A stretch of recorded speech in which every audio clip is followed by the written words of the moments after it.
নমস্কাৰ, মোৰ নাম প্ৰিয়া কোঁৱৰ। মই 10 নং আঠগাঁৱৰ পৰা ZPCৰ কাৰণে মোৰ নমিনেশ্যন আজি প্ৰদান কৰি আহিছোঁ, আজি 11 তাৰিখ এপ্ৰিলৰ। আৰু সোধক। আৰু দেখা গৈছে যে বিজেপি মিত্ৰজোঁটৰ শক্তিশালী মিত্ৰজোঁটৰ হৈ কংগ্ৰেছৰ ফালৰ পৰা আপুনি প্ৰতিনিধিত্ব আগবঢ়াবলৈ বিচাৰিছে, কোনকেইটা মূলতঃ ইছ্যু লৈ পেলাই আপুনি আগবাঢ়িব?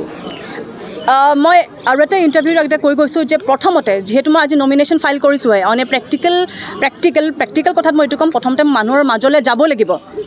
যদিও মোৰ এটা অপিনিয়ন অলৰেডি আছে, আই ডু নট ৱান্ট টু এতিয়া মই শ্বেয়াৰ কৰিব বিচৰা নাই। প্ৰথমতে মই মানুহৰ মাজলৈ যাম, মানুহৰ কথাখিনি শুনিম, কথাখিনি শুনি পেলাই তেখেতৰ অপিনিয়নছখিনি জনাৰ পিছত এটা মই মতামত যেতিয়া মোৰ আহি যাব, তেতিয়া মই মানুহৰ মাজত এইটো ক'ম যে এইখিনি চেঞ্জেছ কিছুমান আনিব লগা আছে, এণ্ড মই কিছুমান আশা তেখেতক দিব পাৰিম। তেতিয়া শিক্ষিত যুৱতী হৈ পেলাই আপুনি কংগ্ৰেছ কাৰণটো কি কেনেকৈ খুব কম কিন্তু দেখা গৈছে যে আপোনালোকৰ নিচিনা এইবাৰ দেখা গৈছে যে আপুনি এগৰাকী উচ্চ শিক্ষিত কম বয়সীয়া এগৰাকী প্ৰাৰ্থী। মই ভাবোঁ যে ফ্ৰীডমৰ পাছত, ফ্ৰীডমৰ সময়ত যেতিয়া মানুহখিনি ব্ৰিটিছৰ দ্বাৰাই যেতিয়া ইংলিছ এডুকেশ্যনটো আহিছিলে, আমাৰ নেতাসকলে, নেতা বুলি নকওঁ, ছ'চিয়েলি এক্টিভ মানুহবিলাক ছ'চিয়েল এক্টিভ এৱেৰ হৈ গৈছিলে। যেতিয়া এডুকেশ্যন লৈছিলে, তেওঁলোকে এডুকেশ্যন লৈ পেলাই উকিলে প্ৰায় পঢ়িছিলে। মনত ৰাখিব আপোনালোকে, মনত আছে চাগে, যেতিয়া পলিটিকেল ছায়েন্স পঢ়িছিলে, তেওঁলোক বিদেশলৈ গুচি গৈছিলে ল' প্ৰেক্টিছ কৰিবলৈ, কিন্তু কিছুমান ইয়াত ৰখি গৈছিলে। আৰু সেইখিনি প্ৰিকাৰছৰ হৈছে কংগ্ৰেছৰ। তেওঁলোকে বহি নাথাকিলে ঘৰত, তেওঁলোকে সেই এডুকেশ্যনখিনি মানুহক জাগৰূক কৰিবলৈ ইউজ কৰিলে এডুকেশ্যনটো। আমি যদি কিবা বেয়া দেখোঁ আৰু ঘৰতে কৈ এইটো বেয়া হৈছে বুলি কৈ ৰৈ থাকিলে নহ'ব, ওলাই আহিব লাগিব কিবা এক্টিভ কৰিবলৈ, ভাল কৰিবলৈ। ভাল মানুহে যেতিয়া ভাল কাম কৰা বন্ধ কৰি দিয়ে তেতিয়া একো হ'ব নোৱাৰে, কিন্তু এই পৃথিৱীত হোপ আছে। আৰু যিহেতু আপুনি ক'লে যে উচ্চ শিক্ষিত বা মোৰ নিচিনা ইউথ এগৰাকী কেনেকৈ পলিটিকেল হেৰিত ওলাই আহিছে, এটা কয় যে আই ডু নট ডু পলিটিক্স, মই পলিটিক্সটো ডাৰ্টি বুলি ভাবে। একচুৱেলি মই ইউথক এই যোগেদি ক'ব বিচাৰোঁ যে প্লিজ এৱেৰ থাকক, কাৰণ আপুনি যেতিয়া মেচৰ কাঠি এটাও কিনিবলৈ যায় তাত টেক্স লাগে। Economy and politics is never separable. পলিটিচিয়ানছে, আমাৰ ইণ্ডিয়াত পলিটিচিয়ানছবিলাকেই এক্সিকিউটিভ বনেগৈ, নহয় জানো? তেওঁলোকেই পিছত আপোনাৰ টেক্সৰ পৰা আদি কৰি ইকনমিৰ যিমানখিনি ডিচিজন আছে চব লয়।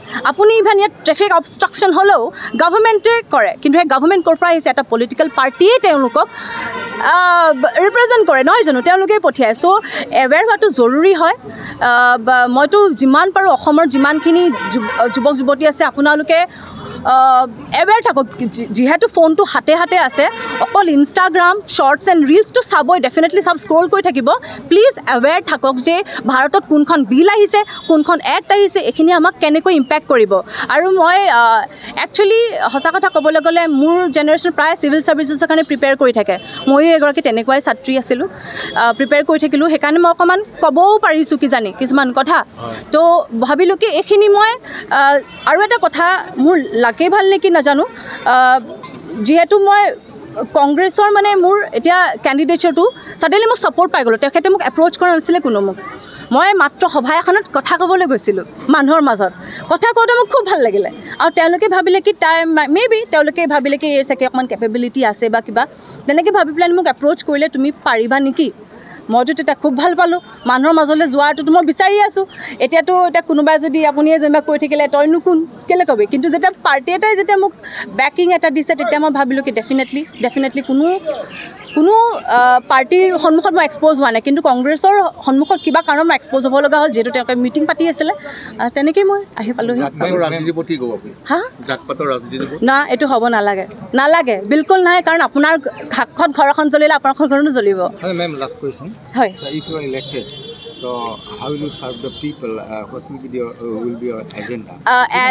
Since it is a local self-government, প্ৰথমতেতো মই এইটো নিৰ্ণয় কৰিব লাগিব যে এছেছমেণ্টবিলাক ভালকৈ হৈছে নে নাই, মোৰ প্ৰেক্টিকেল লেভেলত এছেছমেণ্ট ভালকৈ হৈছে নে নাই, ৰেভিনিউ জেনেৰেট কৰিব পৰা কিবা গোট খাইছে নে নাই গাঁওখনত, কাৰণ সেইখিনিৰ পৰাহে চলে। ছেল্ফ গভৰ্ণমেণ্ট মানে আমাক এৰি দিব, ষ্টেট গভৰ্ণমেণ্টলৈ আমি গ্ৰাণ্টছৰ কাৰণে ৰখি থাকিব নোৱাৰোঁ। প্ৰেক্টিকেলৰ কথা কৈছোঁ, মই ডাঙৰ কথা কোৱা নাই, মেবি গ্ৰাছ ৰুট লেভেলৰ কথাই কৈছোঁ। যোনখিনি মোৰ ডিউটি হ'ব, তো মই সেই এক্সিকিউশ্যনত ধ্যান দিম।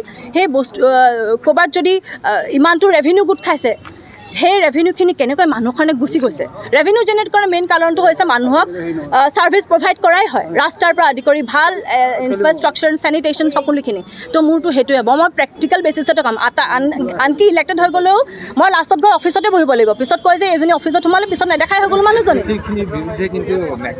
সেইটোৱে থাকে কাৰাপশ্যনৰ এলিগেশ্যনো আহে সেইটো মই আজি গাড়ীতে সুধি আছোঁ কেলৈ নহয় মই কেনেকৈ কাৰাপশ্যনটো কেনেকৈ কৰেনো সেইটোকে সুধি আহিছিলোঁ তেখেত সেইটো বিষয়ে নাজানো কাৰণ মোৰ পাপাও ডিফেন্সৰ আছিলে আমি বাহিৰাৰ পইচা কোনো নাছিলে যিটো দি দিলে নাদিলে নাই ছেভিং কৰি চলি থকা মানুহ তো কাৰাপশ্যনৰ বিষয়ে ইমান কৰিব নালাগে বুলি ক'ব নাজানো ক'ব ন কোনোবা চাগে কৰি দিব পাৰে বাট নাই সেইটো নহ'ব নোৱাৰে ইটছ এ ভেৰি আনএথিকেল প্ৰচেছ এইটো হ'ব নালাগে আপুনি যদি কৰিছে আপোনাৰ ল'ৰাই ভুগিব আৰু ল'ৰাই যেতিয়া ভুগিব তেখেতৰ আন জেনেৰেশ্যনে ভুগিব চ' এই চেইনটো এতিয়া ভাঙিব লাগে প্লিজ আনএথিকেল মিনছবিলাক বন্ধ কৰিব লাগে যিকোনো ক্ষেত্ৰতে সৰু সৰু কথাতে হওক 5 টকাৰ পৰাই লাগিলে আৰম্ভ হওক শেষ হ'ব লাগে থেংক ইউ ছ'